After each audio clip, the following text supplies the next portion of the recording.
English classes कैसे हो आप सभी गाइस।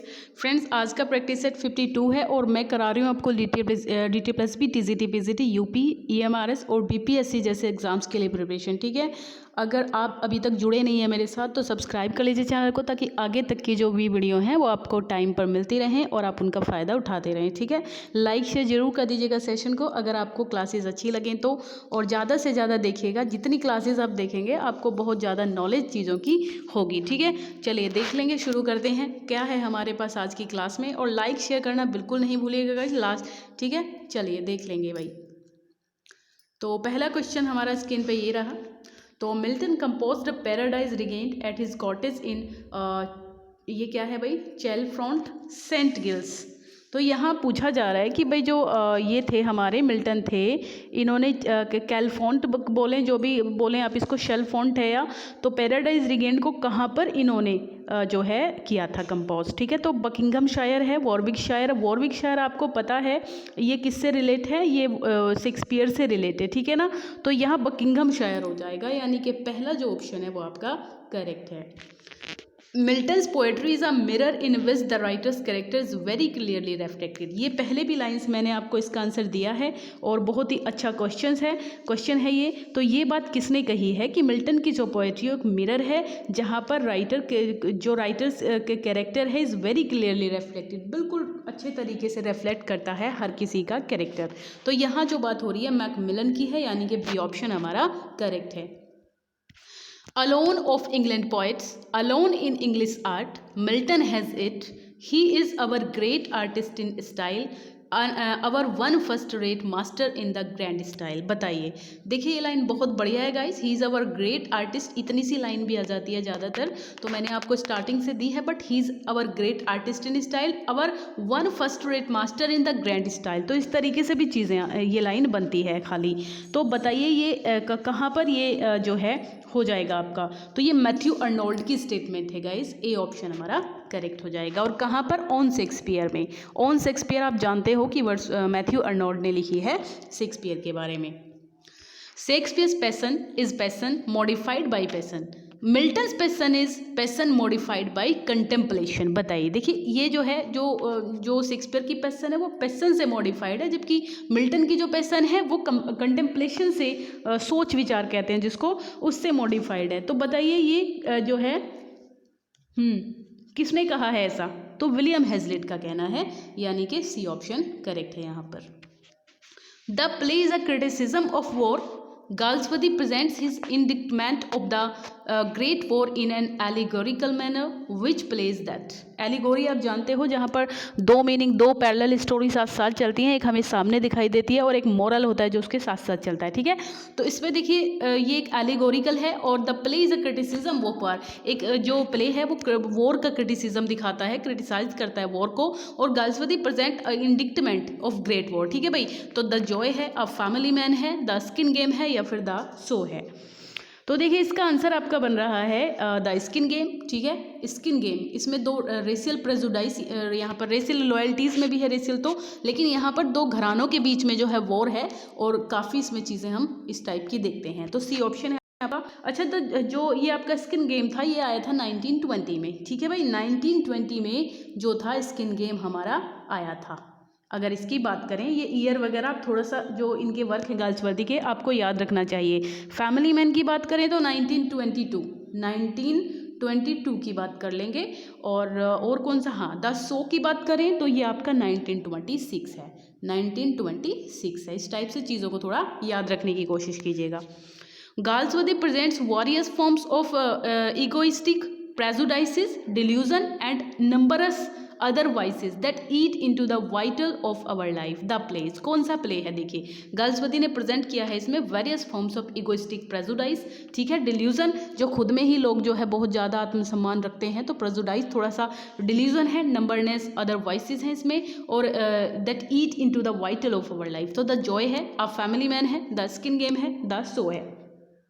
यस, तो देखिए इसमें जो हो जाएगा आपका द जॉय है, ये एक लव नॉवल है। आप ये भी जानते हो, अगर लव नॉवल जॉय पूछा जाए ये कैसा नॉवल है, तो ये एक लव नॉवल है। ठीक है, द जॉय की बात हो रही थी।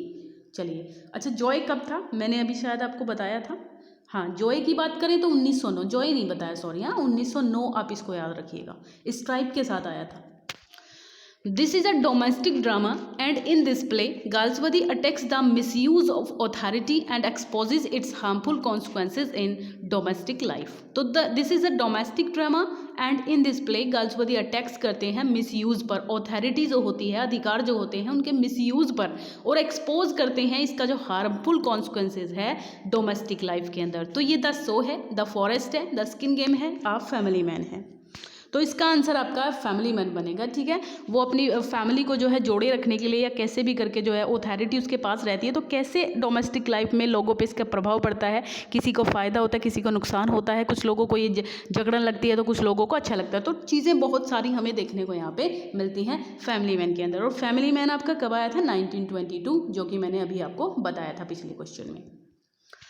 The branch of philosophy that studies concepts such as existence, being, becoming and reality। देखिए ऐसी ब्रांच जो फिलॉसफी जो है फिलॉसफी की ब्रांच है ये, और स्टडी करती है कॉन्सेप्ट्स की स्टडी करती है, जैसे कि एग्जिस्टेंस, क्या चीज़ एग्जिस्ट करती है ना, चीज़ों का होना, जो रियलिटी क्या है चीज़ों के अंदर। तो ऐसी चीज़ों के लिए हम किसका यूज़ करेंगे? तो ये देखिए आपका ये हाँ ओंटोलॉजी हो जाएगा, पहला ऑप्शन करेक्ट है। और अगर हम ओडोंटोलॉजी की बात करें तो देखिए टीथ, जो टीथ की स्टडी करते हैं उसको ओडोंटोलॉजी कहा जाता है। और पैनोलॉजी की बात करें तो पनिशमेंट ऑफ क्राइम होता है। देखिए पनिशमेंट ऑफ क्राइम की स्टडी, कि किस क्राइम के लिए किस तरीके का पनिशमेंट होना चाहिए हमारे संविधान के अंदर, या जहाँ पर भी हमारे जो भी चीज़ें बेहतर जिससे हो पाएँ, तो पनिशमेंट इन क्राइम होता है। सिस्मोलॉजी आप जानते हो कि अर्थक्वेक से रिलेटेड होता है, अर्थक्वेक की जो स्टडी होती है। The concluding part of a speech typically intended to inspire enthusiasm in the audience। देखिए ऐसे क्वेश्चन आपको मिलेंगे नहीं। लाइक शेयर कर दीजिए फटाफट से, मुझे थोड़ा सा बूस्ट मिल जाता है गाइज। प्लीज़ लाइक शेयर जरूर कर दिया करें, एक शेयर मेरे लिए आपका जो है बहुत वैल्यू रखता है, प्लीज़ गाइज, ठीक है।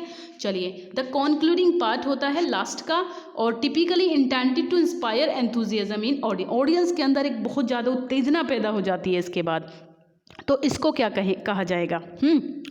तो इसमें जो हो जाएगा आपका यस, मेरे हिसाब से ये पैरोरेशन होता है, ठीक है, पैरोरेशन कहते हैं इसको, पैरोरेशन। पैनेग्रिक्स आपको पता है, किसी की प्रेज में जब चीज़ों को, जो आप फॉर्मल पब्लिक स्पीच होती है, ये रिटर्न वर्स में लिखी होती है और delivered in high praise of a person और थिंग, ठीक है, किसी व्यक्ति की हाई प्रेज के लिए इसको यूज़ किया जाता है।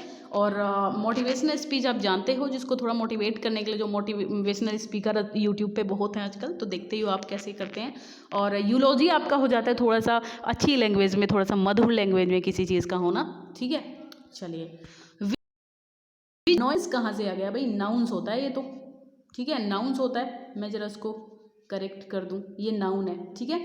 एक सेकेंड गाइस, हाँ एक सेकेंड, NOUN है ना, नाउन हो जाएगा। अच्छा कौन से नाउन्स यूज़ किए जाते हैं प्लूरल फॉर्म में? Annals, assets, chattels. देखिए सारे के सारे ही किए जाते हैं, तो इसमें तो डी ऑप्शन है, कोई प्रॉब्लम नहीं है। Find incorrect match. एक तरफ तो गाइज यंग वन है, ठीक है, एक बेबी कहते हैं जिनको, बेबी, ठीक है, बेबी लिख देती हूँ मैं इधर, और इधर इनके जो एडल्ट है, ठीक है, सॉरी मैंने अपोजिट लिख दिया है, इधर एडल्ट हैं, इधर एडल्ट हैं और इधर इनके बेबी हैं, ठीक है, ऐसे रहेगा। अच्छा फ्रॉक का टेडपोल होता है, ये तो सही है। गैंडर का गूजलिंग होता है, ये भी सही है। और गॉट का लैम, हेयर का लैवरेट होता है, ये सही है, जबकि ये सी ऑप्शन गलत है, क्योंकि इसका किड होता है, किड, ठीक है। गॉट का जो बेबी होता है उसको किड कहते हैं। Who does Falstaff accuse of having picked pocket? तो हु डज फाल्स्टाफ जो हेनरी फोर्थ पार्ट 1 है, मैं हाँ इसमें शायद मैंने इसका नाम नहीं लिखा है, हेनरी फोर्थ पार्ट 1 का ये क्वेश्चन है। तो इसमें आपको बताना है कि who does Falstaff accuse of having picked pocket, किस पर इल्ज़ाम लगाता है जो फाल्स्टाफ है पिक पॉकेट करने का, है ना, चुराने का जो इल्ज़ाम, जेब कतरी का, वो किस पे लगाता है? तो देखिए इसमें हो जाएगा शायद आपका ये मिस्ट्रेस क्विकली होना चाहिए, है ना, मिस्ट्रेस क्विकली होना चाहिए, डी ऑप्शन सही है। After a series of setbacks, Hotspur, ये भी हेनरी फोर्थ पार्ट 1 का क्वेश्चन है। तो after a series of setbacks Hotspur decides that if the rebels must die they will die. तो दे विल डाई मैरीली आएगा यहाँ पर, ये एक लाइन है, तो वो जो वो कहता है तो मैरीली डाई होगा, ठीक है, डाई मैरीली होगा। Who does Falstaff say are the only, ये लाइट थोड़ा कम हो रही है मुझे तो ऐसा लग रहा है ना? अब ठीक हुआ ना? सॉरी गाइस, मुझे थोड़ा सा कम में करने की आदत है तो मैं भूल जाती हूँ आपको पढ़ाते समय कि इसको बढ़ाना है मुझे लाइट को, है ना?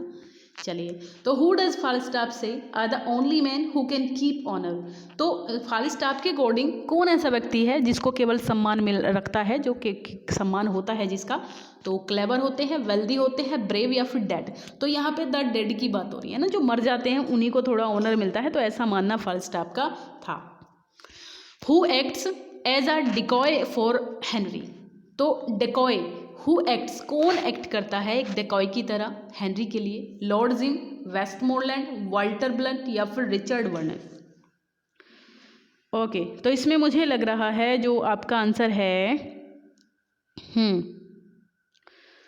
यस यस, हाँ, इसमें वाल्टर ब्लंट होगा, है ना? वाल्टर ब्लंट इसमें आंसर होना चाहिए आपका। दिस बुक, यहाँ पे 3-4 एरर हैं, अच्छे से देखिएगा इनको। तो this book is design to increase the reading language. तो देखिए, स्पीकिंग यहाँ पे एरर है, ये स्पीक और रीडिंग। यहाँ पे आप स्पीकिंग, SPAKING, तो स्पीकिंग और इसको राइटिंग करेंगे, ठीक है? राइटिंग करेंगे इसको, लिख, है ना? एज एन जीरंड यहाँ पे ये यूज होंगे, जानते हो आप।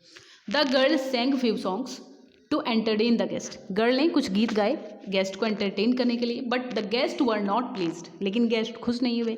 भाई देखिए, कुछ ना के बराबर तो गीत कोई गाता नहीं है ना, 2-4 तो गाता ही है जब गाता है किसी को एंटरटेन करने के लिए, लेकिन वो अलग बात है कि वो खुश नहीं हुए, है ना? तो यहाँ आफिव होना चाहिए, यहाँ पर जो ये है आपका, ये गलत है, यहाँ पर आ फिव होना चाहिए, क्योंकि फिव तो नेगेटिव सेंस में होता है, बहुत ना के बराबर। No method of making, no method to making other people agree, है ना? टू एग्री, ये ऑफ की जगह पर ये ऑफ पर टू होना चाहिए, इसमें ये एरर है। The famous orator president Roosevelt, the famous orator president Roosevelt was in power longest than anybody else. Guys यहाँ पे एनीबडी एल्स तुलना की जा रही है किसी और से, तो यहाँ पे देन आया हुआ है, तो देन के साथ आप जानते हैं कि लॉन्गर होना चाहिए था, इसको कंपैरेटिव डिग्री है तो लॉन्गर होना चाहिए था, यहीं पे एरर है। करेक्ट स्पेलिंग बताइए लिमोजिन की, लिमोजिन की करेक्ट स्पेलिंग क्या बन रही है? तो मुझे ऐसा लग रहा है कि लिमोजिन की जो करेक्ट स्पेलिंग है वो बी है, यानी कि LIMOUSINE, याद रखिएगा, बहुत इंपॉर्टेंट स्पेलिंग है। अच्छा, इसका मीनिंग भी क्या होता है? एक लार्ज मीनिंग भी आ जाता है कभी कभी, लार्ज लग्जूरियस कार होती है, ये बहुत बड़ी सी होती है ना, आपने देखा होगा, उसमें TV वगैरह LED वगैरह सब लगा हुआ होता है, तो बहुत अच्छे से लेट बैठ सकते हो आप। तो इस टाइप की जो होती है उनको कहते हैं लिमोजिन, ठीक? ओके, करेक्टली स्पेल्ड वर्ड देना है इसमें भी, कौन सा सही है? एक्सप्लेनेशन की गलत है, क्योंकि एक्सप्लेन में आई नहीं होता है, ये आई गलत है, ठीक है? आप जानते हो ये आई गलत है यहाँ पर।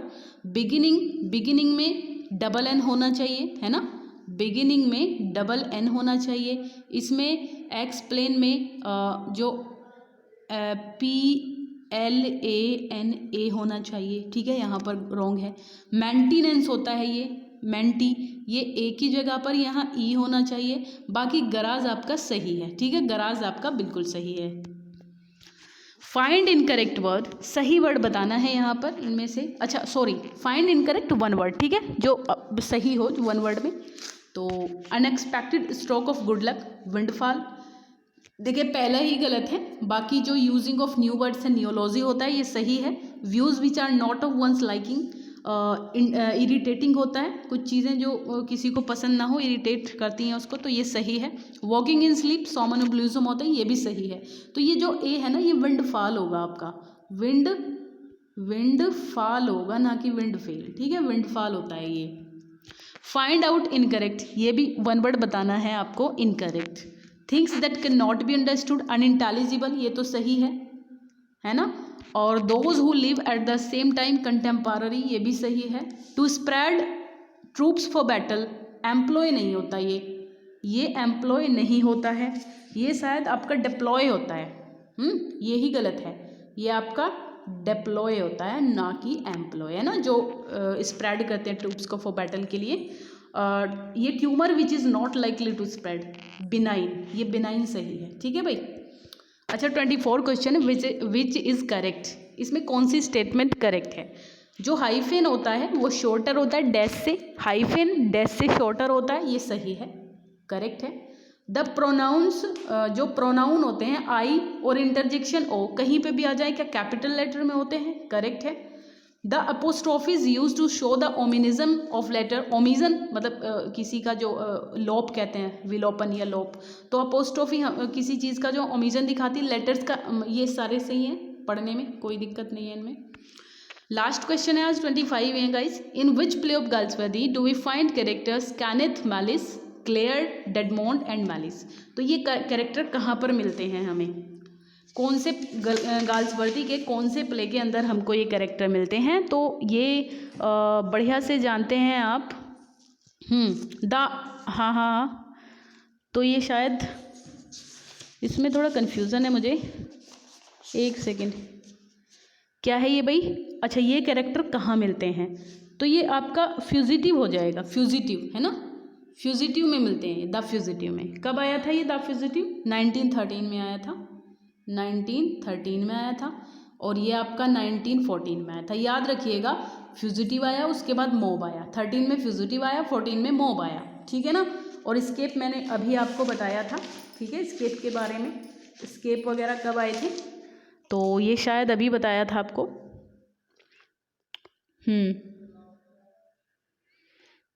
यस, चलिए भाई, है ना। तो यहीं तक के क्वेश्चन थे आज हमारे, और नेक्स्ट वीडियो में फिर से मिलूंगी आपसे, तब तक के लिए अच्छे से पढ़ते रहिए आप लोग। Bye bye, take care guys.